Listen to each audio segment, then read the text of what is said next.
What is futures margin? Margin is a unique characteristic of all futures contracts. It is the amount of money that you must deposit with your broker when you open a futures position. It is not a down payment and you do not own the underlying asset.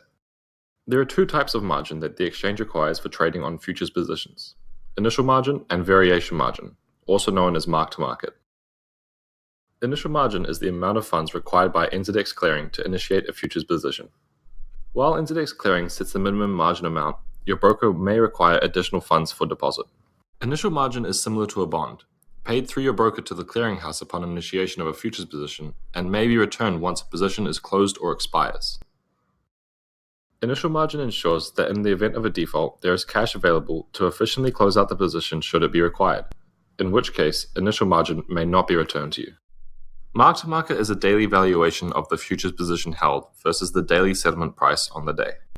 The daily settlement price is calculated by NZX and is a reflection of where the market price finished trading on the day. The futures contract rate is then calculated against this, and the difference is either received or paid depending on if the price is moved for or against the holder of the futures contract. In the event the daily mark-to-market of your futures position reflects a loss, you will receive a margin call, and you will be required to add more funds into your brokerage account immediately to offset the mark-to-market loss. Failure to meet your margin call is considered a risk management event and may incur fees from your broker, and potentially action, which could include liquidation of your positions. When markets are changing rapidly and daily price moves become more volatile, market conditions and the clearinghouse's margin methodology may result in higher margin requirements to account for increased risk.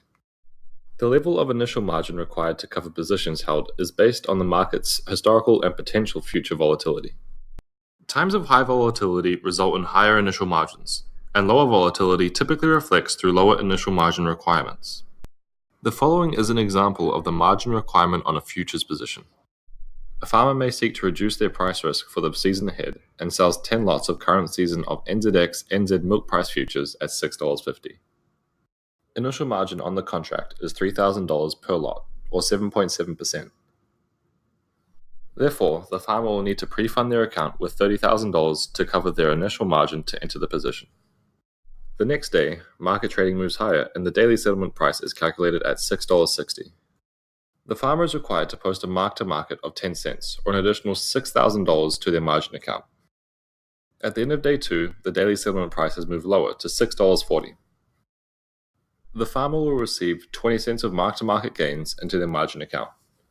So in summary, initial margin is paid upfront and acts like a bond posted against the position and is returned once the position is closed or expires.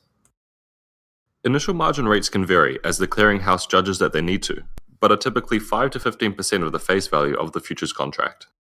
A daily mark-to-market is required to cover daily profit or losses due to price variations, which is measured by the difference between your traded price and the daily settlement price.